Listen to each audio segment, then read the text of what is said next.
Imagine waking up one morning and discovering that two powerful nations are suddenly on the brink of war.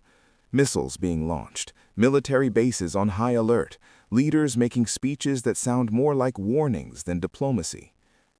Now imagine learning that the tension behind this moment didn't begin yesterday or even 10 years ago. It began more than 70 years ago. And the strange part is that at the beginning of this story, the United States and Iran were not enemies at all. They were allies. But one decision, followed by another, and then another, slowly turned cooperation into hostility. To understand how we got here, we need to go back to a time when the world looked very different, because the first domino fell long before most people alive today were even born. In the early years of the Cold War, Iran was one of the most strategically important countries on Earth. It sat at the crossroads of the Middle East, rich with oil and positioned between powerful global forces. For the United States, having a friendly government in Iran meant influence in a critical region. For Iran's leadership, partnership with America brought military support, economic investment, and access to modern technology. At the center of this relationship was the king of Iran, Shah Mohammad Reza Pahlavi. The Shah believed his country should modernize quickly. New roads, new industries, new cities, and stronger ties with Western nations. From the outside, it looked like progress. But beneath the surface, something else was building. Because modernization was happening fast, but political freedom was not. And that imbalance would eventually ignite a crisis. While the Shah promoted economic growth and modernization, he also ruled with an extremely tight grip on power. Political opposition was restricted, criticism of the government was dangerous, and the Shah relied heavily on a secret intelligence organization known as Savak to monitor and suppress dissent. Many Iranians began to feel that their country was changing in ways they couldn't control. Wealth flowed toward elites while ordinary people struggled. Traditional cultural values clashed with rapid Western-style reforms. Slowly, resentment began spreading across the country. At first, it appeared as protests, then demonstrations, then massive crowds in the streets demanding change. But few people expected what would happen next, because what began as dissatisfaction with a king would soon transform into a revolution that shocked the world.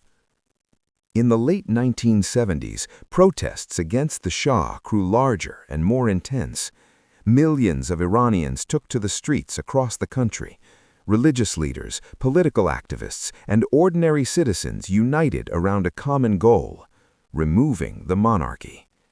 Eventually, the pressure became impossible to ignore. The Shah left Iran. Then, a new leader soon emerged from exile: Ayatollah Ruhollah Khomeini. Under his leadership, Iran transformed into an Islamic republic. The new government rejected Western influence and positioned itself as strongly opposed to American involvement in the region. Almost overnight, relations with the United States collapsed. But the event that truly shattered the relationship was still about to happen. Soon after the hostage crisis, a group of Iranian students stormed the United States Embassy in Tehran. Inside the compound were American diplomats and staff members. The students captured them. 52 Americans were taken hostage, and they would remain prisoners for 444 days. The crisis dominated international news and deeply affected public opinion in the United States. Night after night, television broadcasts reminded Americans that their citizens were being held captive. Meanwhile, in Iran, the takeover was framed as resistance against foreign interference. The two countries now saw each other through completely different lenses. Trust was gone, and from that moment forward, the relationship would only grow more complicated. After the hostage crisis, diplomatic relations between the United States and Iran remained frozen. Embassies were closed. Direct communication was almost non-existent. Instead, both countries relied on pressure and strategy. For the United States, the main tool was economic sanctions. Restrictions were placed on Iran's banking system, trade, and oil exports. These measures were designed to weaken the Iranian economy and force political change. Iran responded by strengthening alliances across the Middle East and expanding its regional influence. But the most serious concern for many world leaders was something else: Iran's nuclear program. Because nuclear technology can be used for peaceful energy or for weapons. Iran insisted its nuclear program was designed for electricity generation and scientific research, but many governments feared something very different. Intelligence reports began raising questions. Satellite images revealed previously undisclosed nuclear sites. Some facilities were built deep underground, protected by layers of rock and reinforced structures. International inspectors demanded access. Sanctions intensified, and negotiations between Iran and world powers became increasingly urgent. Because if diplomacy failed, the consequences could reshape the entire region. After years of negotiations, a major breakthrough finally occurred. Several world powers reached an agreement with Iran designed to limit nuclear development. In exchange for reducing uranium enrichment and allowing international inspections, many economic sanctions would be lifted. For a moment, it seemed like the long rivalry might finally stabilize. But political landscapes change quickly, and a single decision would soon undo years of diplomacy. A few years later, the United States withdrew from the nuclear agreement. American leaders argued the deal did not go far enough to prevent future nuclear development. Sanctions were reintroduced. Economic pressure on Iran increased dramatically. In response, Iran gradually began expanding its nuclear activities again. Each side accused the other of breaking trust. And once diplomacy began collapsing, tensions started rising faster than before. Because now the conflict was no longer just political. It was becoming military. Over the following years, incidents involving ships, drones, and military forces increased across the Middle East. Each confrontation raised the possibility of direct conflict. Then, one moment dramatically escalated the situation. A senior Iranian military commander, Qasem Soleimani, was killed in a United States drone strike near Baghdad airport.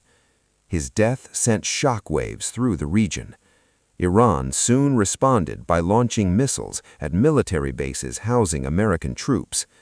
While the attack avoided large casualties, it demonstrated something important. Both sides were capable of striking each other, and the risk of war was no longer theoretical. The conflict between the United States and Iran affects far more than just two countries. It influences oil prices, military alliances, regional stability across the Middle East, and global trade routes used by millions of people. But the most important thing to remember is this: none of this tension appeared overnight. Every major event, from the Cold War partnership to the revolution, the hostage crisis, nuclear negotiations, and military confrontations, built upon the one before it. History stacked decision on top of decision, and over decades, cooperation slowly turned to rivalry. Today, the relationship between the United States and Iran remains one of the most complicated geopolitical conflicts in the world. Both nations carry decades of mistrust. Both believe they are protecting their interests, and both understand that a direct war would have enormous consequences, which is why the situation remains tense and unpredictable. Because when history stretches back this far, every new decision becomes another domino, and the next one could shape the future of the entire region.